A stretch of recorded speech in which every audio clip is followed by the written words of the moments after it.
More than they've ever had, more than they ever dreamed of. And so Larry Summers is saying not only would it help reduce the inflationary spiral, but also put to good use that money if it were repurposed for other ambitious goals that the Biden administration has.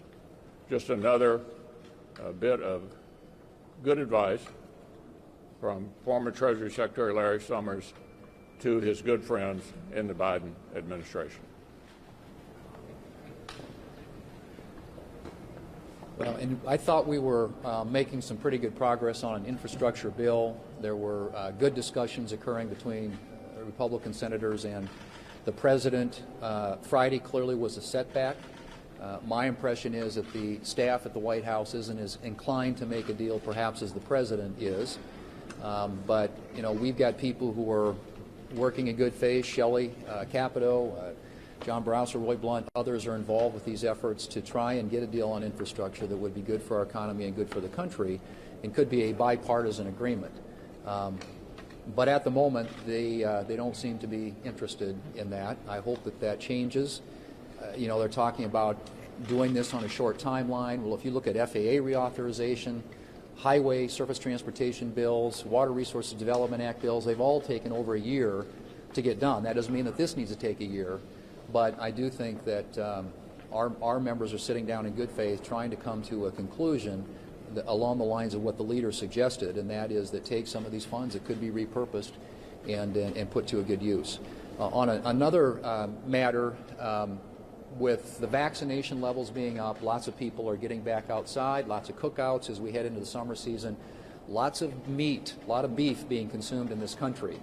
And we've got a problem right now in the beef industry in America. And the people who are losing are the people who produce the beef, the ranchers, the farmers, and the consumers. Because what meat packers are doing right now is buying low and selling high.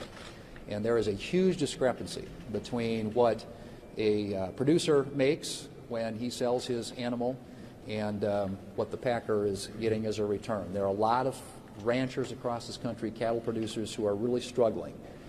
We have asked Senator Ernst, Senator Barrasso, and I and others, the Justice Department, to follow up on an investigation that they started last year, which hasn't been completed yet, to get to the bottom of what's going on in the beef industry and whether or not those prices and those markets are being manipulated. I hope they will follow through with that and that we will get some answers, because we have a lot of livestock producers in this country who are struggling right now at a time when prices are high and everybody else seems to be benefiting from it, except the consumer and the individual producing that beef. Well, when it comes to infrastructure, it's no surprise we are now very far apart. We were pretty close when we met with President Biden in the White House. So one of two things has happened. Either he has changed his mind, or Chuck Schumer and Nancy Pelosi have overridden what the president told us, because they have members of their caucus who are now recommending $7.1 trillion in significant liberal spending, and it is a massive amount of spending on social programs. And to do this, of course, they're talking about the largest tax increase in a generation. Republicans are continuing to focus on things that the American people think of when we talk about infrastructure: roads, bridges, ports, airports, waterways, broadband. The Democrats are trying to redefine infrastructure to include lots of things, and they have a long list of social spending on their wish list. So the meeting that we had with the White House on Friday, to me, represented a retreat by the White House from focusing the things that we talked about with President Biden, which was physical infrastructure. So if President Biden wants to be middle-class Joe and focus on physical infrastructure, then he's going to find a willing partner in Republicans. But if, on the other hand, he's going to be the $6 trillion or $7 trillion man with massive amounts of spending and huge tax increases at a time when inflation is roaring back and at a time that America's small businesses are trying to recover from a pandemic, then he is going to find no Republican support. Well, I think we're still expecting the White House to send their budget up either late this week or early next week. That discretionary budget will be about $1.5 trillion. To put what was just said by Senator Barrasso in some context here, they're proposing spending $7.1 trillion that is in addition to the $1.5 trillion that we are supposedly going to debate and run through committee and do all the things so that you carefully spend people's money. Now, there's no question with the pandemic last year, we all got a little desensitized to how much money we were spending to fight the pandemic and save the economy. But $7.1 trillion would be about double what we spent last year when we were totally involved and surrounded by the pandemic. Very little of it has anything to do with the pandemic, and what people consider to be the spending debate for the United States of America on discretionary spending is just a small fraction of what they're talking about spending in every other category you can think of in what would normally have to be discretionary spending, go through the appropriating committees, be paid for as part of that process. $7.1 trillion is more in today's dollars than we spent to win World War II. We have a lot of challenges in front of us that the government needs to deal with, but none of them are World War II. If we spend $7.1 trillion, that adds $56,000 for every American family to the national debt. Every American family can do a lot with $56,000. They could send somebody to a public institution of higher learning for about 5 years for $56,000. They could make a lot of house payments for $56,000. That's how much $7.1 trillion would add to the balance sheet for every single family in America. We've got to get reasonable and real about spending, or inflation will be a problem, government stability will be a problem, the dollar will be a problem, and we don't want any of those things to happen. I'm back on the 99 county tour, and this last weekend I made several stops. One of them was in a community called Ottumwa.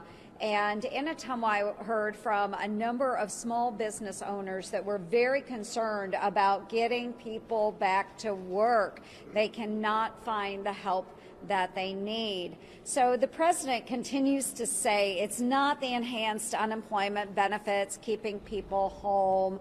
Well, yes, folks, it is. And so it is time to end the $300 extra each week that those unemployment recipients are receiving. If we can end that, we can get people back to work. In Iowa, our economy is open. We are open. We have been for a while.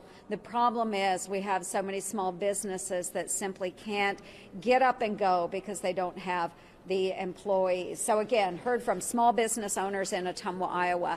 One of the other stops was in Oskaloosa, Iowa, and the folks there were very, very interested in infrastructure. So their community leaders are applying for a grant, and they wanted to know about the infrastructure package. Will it get done this year? And I said, well, that depends on what you believe infrastructure to be. For them, they need a bypass, a highway bypass around their community. That is what Iowans believe infrastructure to be. So if this administration would take a look at what we did in the EPW committee the last two Congresses, they would see where we worked on infrastructure in a bipartisan manner. So we are hopeful that the president will look at the work we have done in EPW. We'll be working on a bill this week. Act on that bill. Use that as the basis of an infrastructure package, and we can move it forward. Again, bipartisan. This is what Americans think of as infrastructure: roads, bridges, waterways, locks and dams, and throw in some broadband, and we've got a bill. So let's go back to doing things in a bipartisan manner. Our biggest national security threat is Communist China, the party, the government of Communist China, whether it's covering up the COVID-19 virus, stealing our jobs or technology, putting 1 million people in prison for their religion, harvesting organs involuntarily, taking away the basic rights of Hong Kong citizens. They're a despicable government. We all have to figure out how are we going to compete against Communist China. We clearly have a new Cold War. So I think it's important for all Americans to stop buying Chinese products. It's important for all of us to understand that we're in a fight for the future of this country. On top of that, we have the opportunity to move the Olympics. The Olympics are going to be held, the Winter Olympics, in Communist China in 22. They ought to be moved to the United States. This morning you called Marjorie Taylor Greene's comments reprehensible, but should Republican leaders do more, either censure her or even expel her from the House for these kind of comments? Well, she doesn't serve in the Senate, but this is one of the frequent outbursts that are absolutely outrageous and reprehensible. But any punishment, I assume, would have to be administered by the House. Would you recommend anything to Kevin McCarthy? Yeah. Are there any changes that could be made to the House's January 6th commission bill that would win your support, or are you opposed to the concept altogether? Yeah, let's review where we are. Our Democratic friends have all voted to impeach the president already based on what happened January the 6th. And they actually all voted to impeach him earlier. So I think it's pretty clear they have a formed opinion about former President Trump, expressing unified support for impeachment, not once, but twice. With regard to future security, Senator Blunt, who's standing right by me, and Senator Portman are involved in bipartisan work through the regular order in 2 Senate committees to come up with a report on how to prevent this from happening again. With regard to those who encroached upon the Capitol, I think the last count is there are 445 pending cases.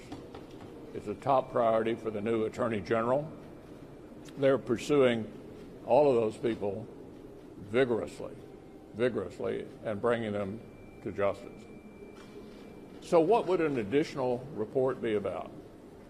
I think at the heart of this recommendation by the Democrats is that they would like to continue to debate things that occurred in the past.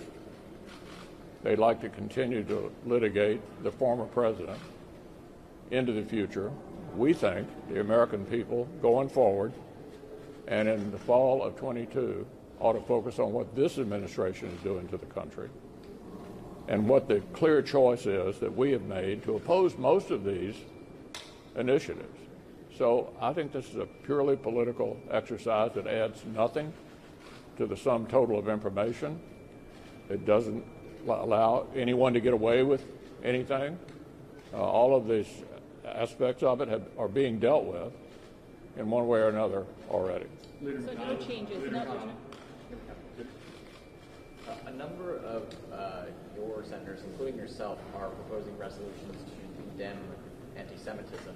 But are you concerned that it might undercut the GOP's authority on this issue, that there's a lawmaker going around comparing mask mandates to the Holocaust? Well, I've already said how I felt about the Congresswoman's utterances, but the anti-Semitism problem is a big problem. I can tell you as the proud husband of an Asian American that we've addressed hate crimes against Asian Americans, and now we're seeing an outburst of anti-Semitism in our own country. I mean, we're accustomed to seeing this around the world, but not in our own country. So Senator Cotton and I have introduced a bill to begin to address that. Whether it's anti-Asian or anti-Semitic, this is completely unacceptable in the United States of America. Senator McCarthy.